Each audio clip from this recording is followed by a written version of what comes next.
again with Bad Batch, this time episode 3. I've said it so many times already, this show is awesome. It feels so long since I watched the last episode, but then again the gap between episodes 1 and 2 was only, 4 days? So, yeah, it feels like a while since I've watched it. I've got to really catch up on this show as well, because in terms of editing and uploading, I mean, I still haven't uploaded episode 1 yet, and I still haven't even edited episode 2, so yeah, I need to get to work. I only just finished editing episode 1 like a couple of hours ago, so yeah, I'm being a bit lazy this week. Last time was a beautiful story that we didn't need, but we got it anyway, and it was still very good. The conclusion to Cutler Quain's story, even though we didn't need it, it had a good enough ending in Clone Wars, but yeah, we got to go back to Saleucami, back to Cutler Quain, to Sue and the kids. We furthered the relationship with Hunter and Omega, very Din Djarin and Grogu, but it feels different enough with the rest of the Bad Batch being involved. No Crosshair last episode, so he was missed. It felt odd having an episode of Bad Batch without him in it, but hopefully we get to see him this episode though, because whilst I liked it last episode, I've been seeing a lot of reactions to it, it was quite filler. It was a filler episode, and I don't usually like them, but it was good enough that I didn't really care that much. I wonder if this show just saves a lot of budget and just puts all of its budget into animation, because like 90% of the voice actors in this show are the same person. D. Bradley Baker putting in the work. I wonder if he, I believe it's been a question for years, does he get paid for just doing one wage? Does he get paid for doing one character, considering all of them are the same voice actor? Or does he actually get money for every single character he voices? Because then he'd probably be the highest paid voice actor ever if he did that. It's got to be somewhere in the middle, because there's no way people would fork out that much money for him, and there's definitely no way they'd underpay him that much for doing the work that he does. So, what are you going to do? What do they do, I wonder? I saw a Instagram post earlier today saying things that the Bad Batch could do, and I'd like to see them do it. I mean, some of them maybe not, but I'd still like to see them do it. One was we'd like to see Cody again. I want to see Cody. I want to catch up with the clones that we got to learn about in the Clone Wars series. I mean, Cody is the big one. He's definitely out there. Rex, we have to catch up with Rex at some point, don't we? I mean, they were talking about him last episode. He came through the day before they did, so we've got to catch up with Rex and Cody. Waxer is dead. Boyle, let's catch up with Boyle. Why not? Out of the 501st. I don't know. Jesse's dead. Hardcase is dead. Tup is dead. Fives is dead.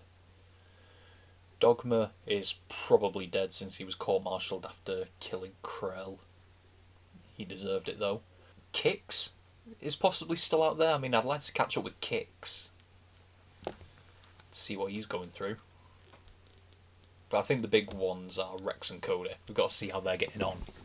This show is about clones and how they're dealing with the events after Order 66, from the Republic to the Empire. So we've got to learn how they're doing. The two big clones. It'd be good to catch up with Wolf and somehow bridge that gap for Gregor from when we last saw him in Clone Wars to where we see him in Rebels going forward. So it'd be good to bridge that gap with Gregor as well.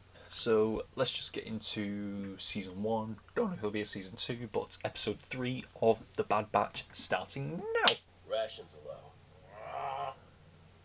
You can have mine. Hey, Omega doesn't even have a place to sleep. You want to take our food too?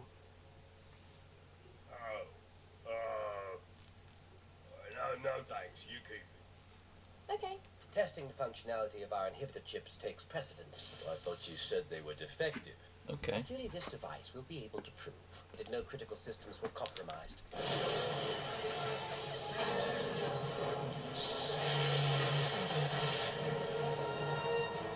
thrown out of hyperspace. I'd say that's pretty critical, Tech. Yeah. It's not affecting life support. We're fine. Get ready for your first crash landing. Crash? Omega, strap in. Yeah. First crash landing of the show. We're gonna die, we're gonna die, we're gonna Shut up. be fine. We're gonna be fine.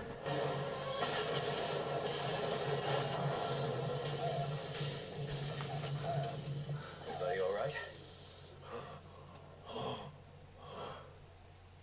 Is it over?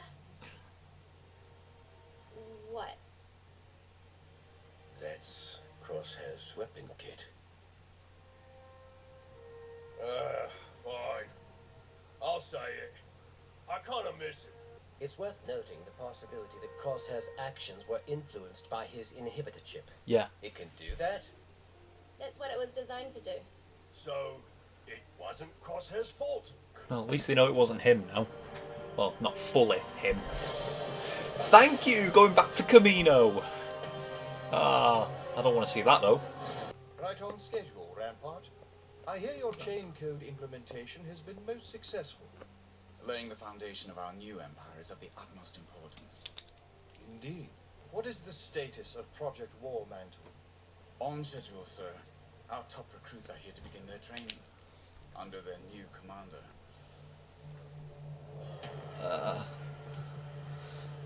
New team for Crosshair. Our first elite squad. Top soldiers from across the galaxy. Imagine more squads like this being trained by skilled clones. Together, they would make a formidable army. Those capacitors hold massive charge. I am well aware. I just need to secure it. What's that? This reminds me of Pitch Black. Well, those weren't there when we landed. Get back on board the fucking ship or close that off, please. Oh, well. We're fucked. What's wrong with you? I must have hit my head in a crash. The capacitor's in place. Why is Wrecker holding his head? Ah! What is it? Some kind of creature. About this big, with the long tail, that ran off with the part. The creature is most likely an Ordo moon dragon, a species that feeds on raw energy.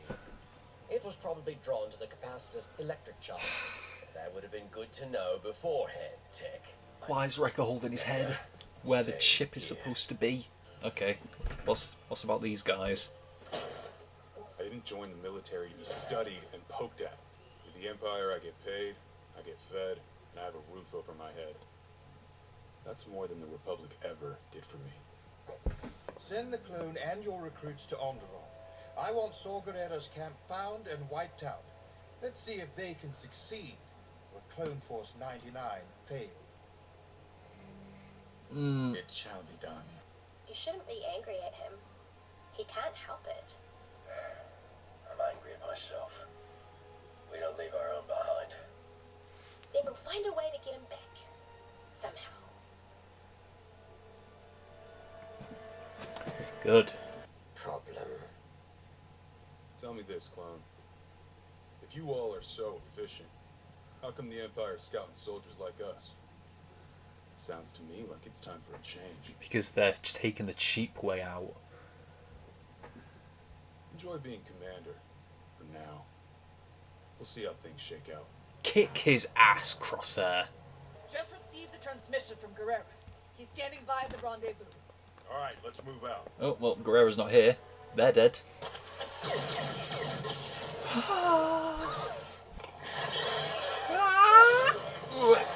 You can't see shit. Oh.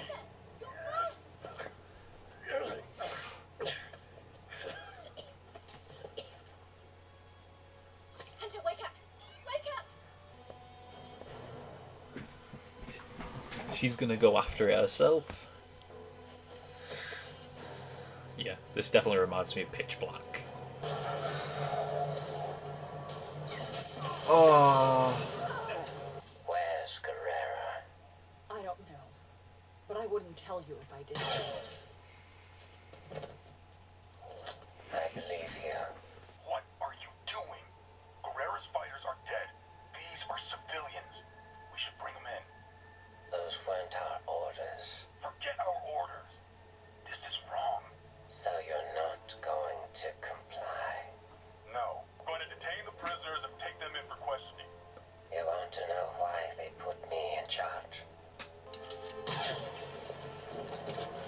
Good soldiers follow orders. Finish the mission. Well, this new squad's not going to last long, is it?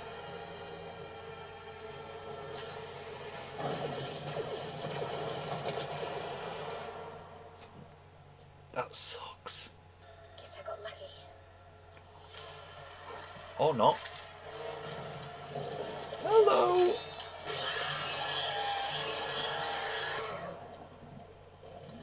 Doesn't like the light. Just like pitch black.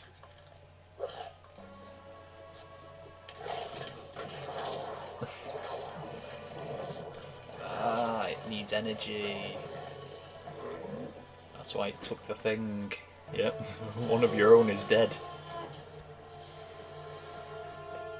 It appears your squad is one trooper down. Unfortunate, but soldiers know the risks of battle. The clone commander's new squad has followed through, where his brethren did not. Further proof that this initiative has potential.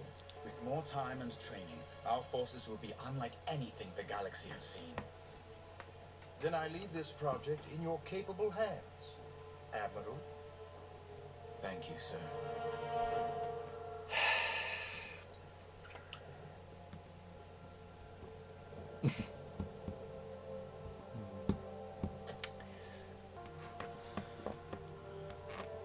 Yeah. Even he's sparing a glance at everything. He knows it's wrong.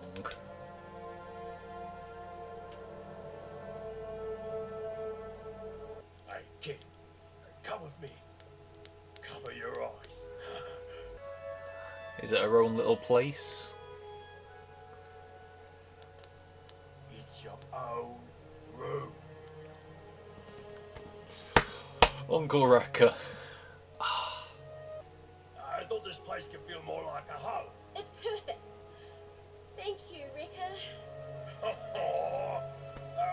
It was nothing. I never had my own room before. Well, you're part of this squad now too.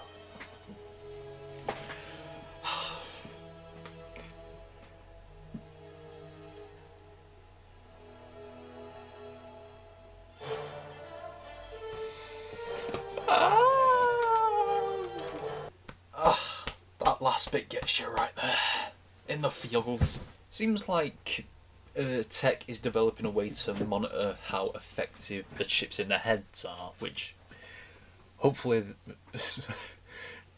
it leaves a bad feeling.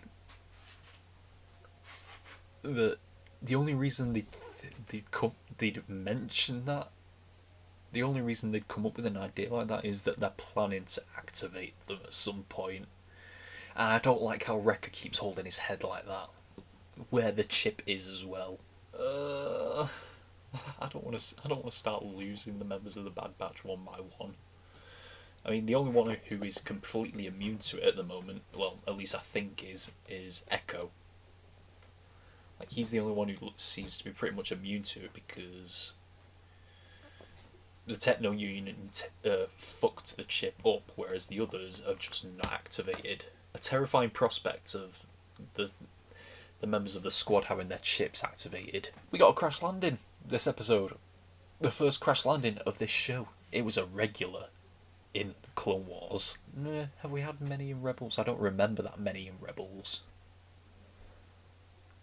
I can recall like a couple, but definitely not on the scale that Clone Wars did it. Just got stranded on a moon, basically trying to get a part back to the ship to have it activated.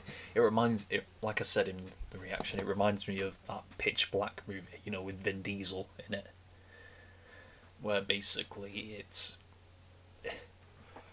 the moon has no light, and then these creatures that come out at night, and then a group of survivors from a ship have to get. They find a rescue ship, so they got to get parts from power cells from a ship that they crashed on to the rescue ship to power it up. And obviously they have to cross the distance in pitch black, and the creatures don't like the light. So it's all about keeping the lights on as long as you can. So it reminded me of that quite a bit. Wrecker was told to stay on the ship because he was feeling his head. Again, not liking that.